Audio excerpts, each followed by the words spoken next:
This is Fuzzy Road to Health, and I'm Fuzzy D. So today we're doing another recipe.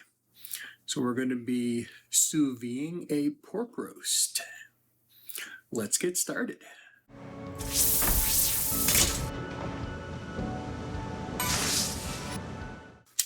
Here we've got our pork roast. This has been thawing in the fridge for a couple of days. So we're just going to open this up.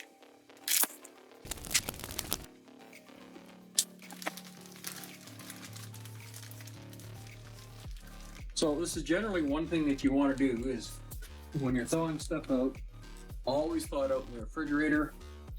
Something this size is going to take a couple of days to thaw.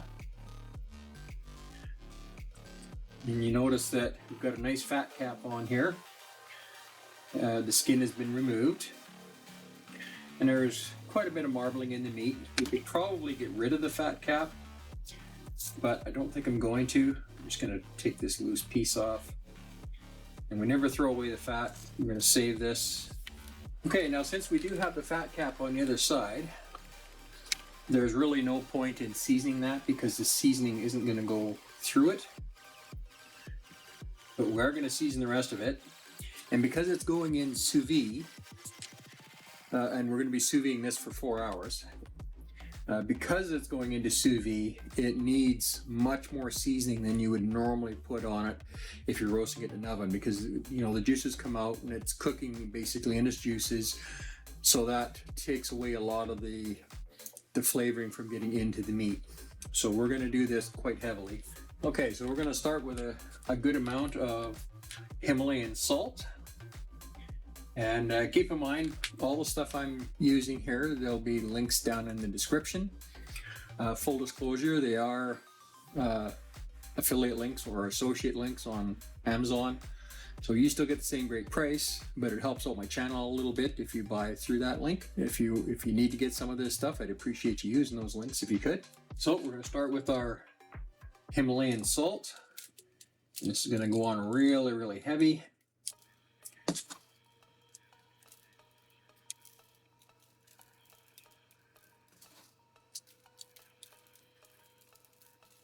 And keep in mind, this is a really large piece of meat. You know, to make sure to get the sides.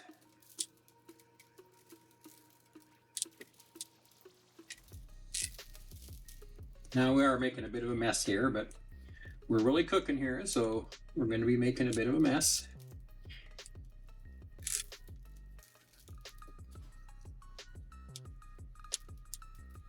Now there's probably enough salt that's fallen down that I can get the salt I need on the last edge here. Okay. And you can, I don't know if you can see that on camera, but it's already starting to soak into and dissolve into the meat. So I'm just going to add a little bit more just for where I was handling it. Okay. Now we're gonna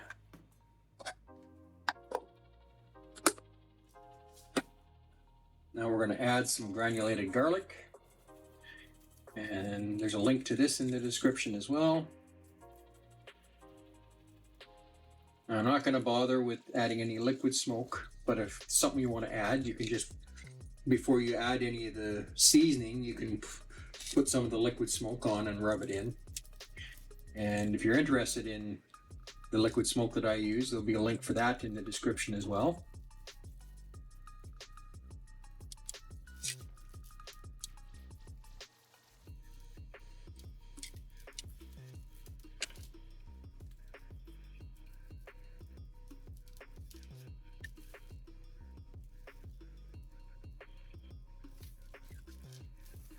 So because I'm using a pepper grinder like this, I can't really get it on the sides very well. If you really want to use pre-ground pepper, you can, but it really does make a big difference in the flavor and the aroma from using fresh pepper. Now I've got it set to do a pretty coarse grind, and we're going to put it on quite heavily.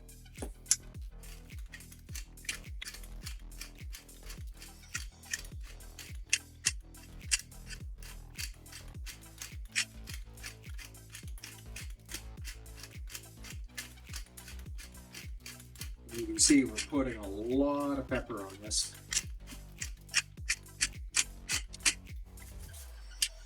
Okay, let me get you a real good close-up look of this now.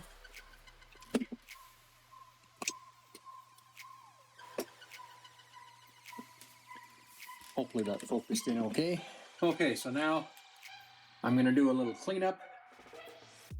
Well, actually, we're going to bag this first, and then we'll do a little cleanup afterwards. Now, if you previously watched one of my sous vide videos, you know that one of the big issues is keeping this zipper compartment clear. So I was always having to go back with a cloth afterwards and wipe it out. And I don't know why I didn't think of this trick myself, but I was watching a cooking show the other day, actually sous vide everything. If you're not familiar, that's a really good channel where they do nothing but sous vide. Does some incredible stuff. So all I'm doing here is I'm turning the bag inside out a little bit on the edge here, so this won't get touched by the roast as we put it in. So we're just going to slip this in.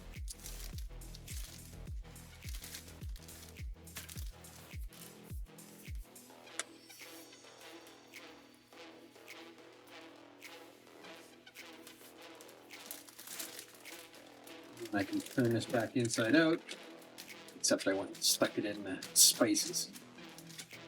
All right, so we're going to seal this up. And as usual, when I get near the one end, I'm going to stop so that I can suck the air out of it. We don't have a vacuum sealer at this point, but this seems to be working fine for me.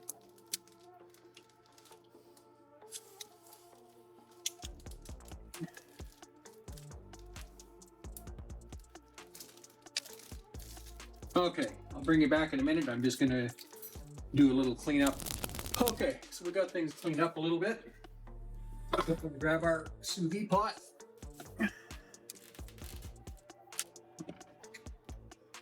Now you can use any pot that will accommodate the sous vide machine. If you look on here, they've got minimum and maximum water level on here. So as long as the water falls somewhere in between, you should be fine. So you can pick whatever pot is going to work for you. It doesn't have to be a fancy big metal one like this.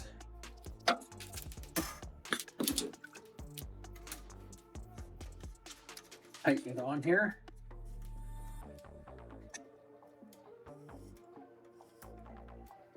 Okay, that seems fairly solid. And we plug it in. Okay. Now it's not really much point me showing you how to set this one because they're all going to be different. So you need to use whatever user manual you've got. So we're going to cook this at 147 degrees, which is perfect for pork. Okay, and then we're going to set the time at 4 hours. Okay, we start.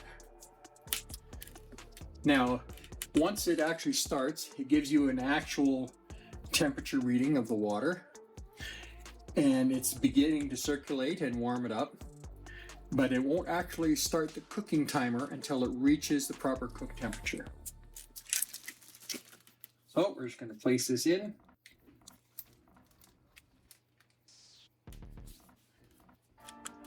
And that's it. Now on this particular sous vide, it's got these little dots that are chasing each other. So when they stop doing this little chase feature, that tells us that it's reached temperature and started the actual cook.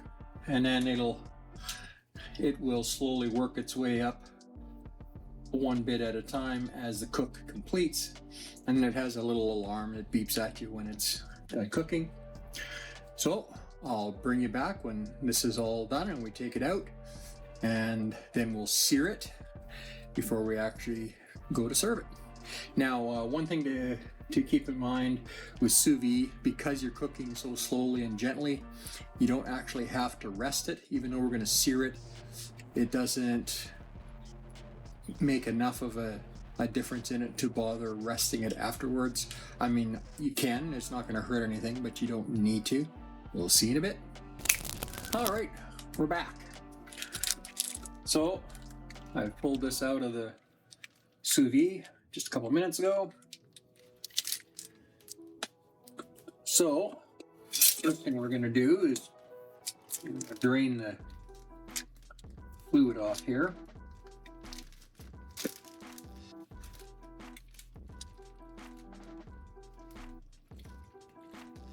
And save that for au jus.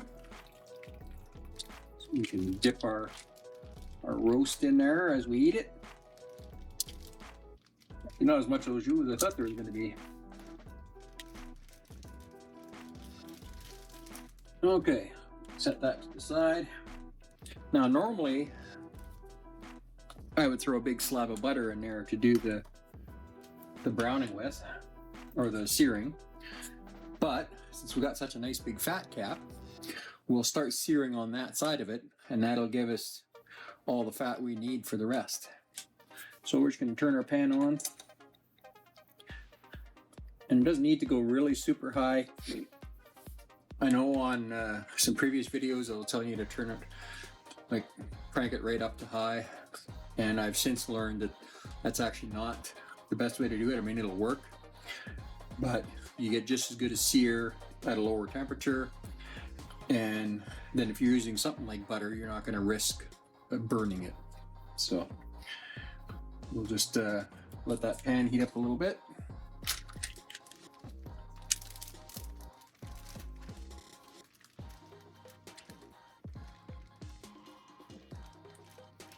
Oh, this feels so nice and tender.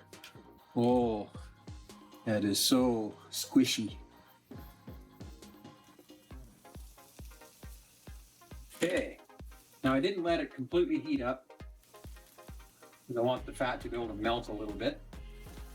Now while that's happening, I'm going to take a paper towel and I'm going to pat the top of this dry. And since that seasoning is basically all the flavoring has been sucked out of it, we can get rid of some of that too if we want to.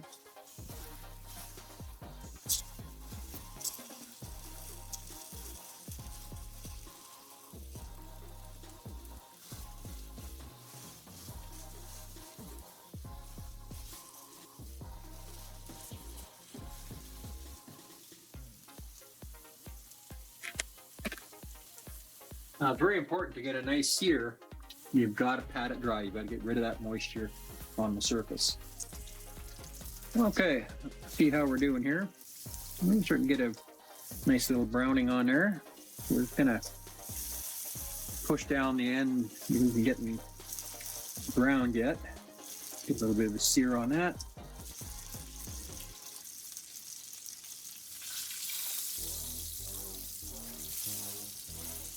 Oh, it's getting warm.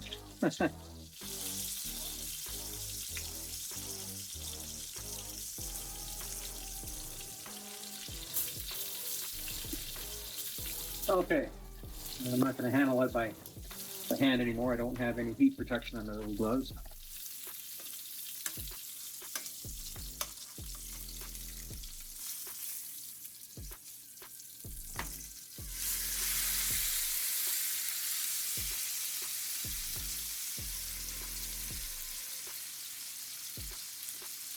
And we're going to sear all sides. So we're just applying a little gentle, even pressure here.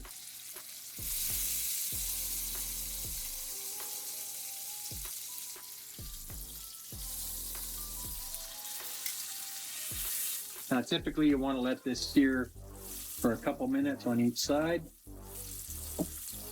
So, bring it back in a second. Okay, so we've got a nice enough sear on the bottom for our purposes.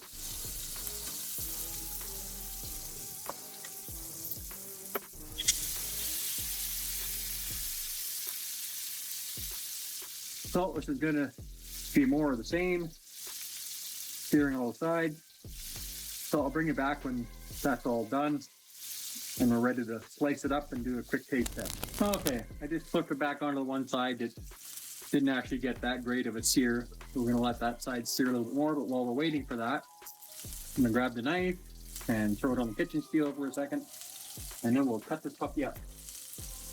Now remember, because we sous vide this, even though we've been doing some searing, we're still not going to have to actually let it rest like you normally would with something coming out of the oven.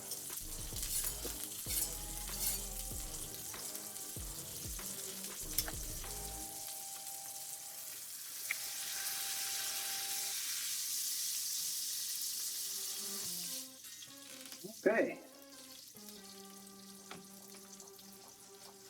Oh, that cuts like butter.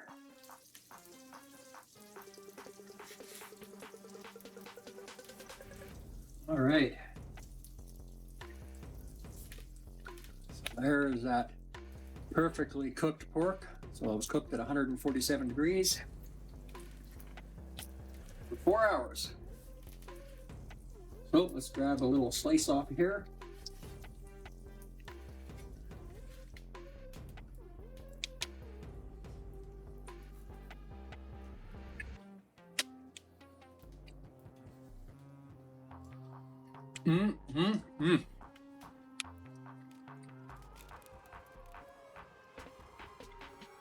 Oh, folks, that's incredible.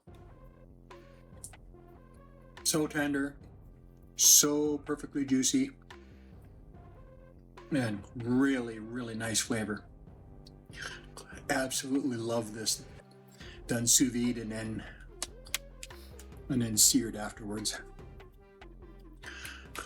Well, if you enjoyed this video, please make sure to hit like and subscribe and hit that notification bell so you don't miss our future videos coming out. We really appreciate you being here. We enjoy having you hang out with us. So we'll see you on the next video. Bye for now.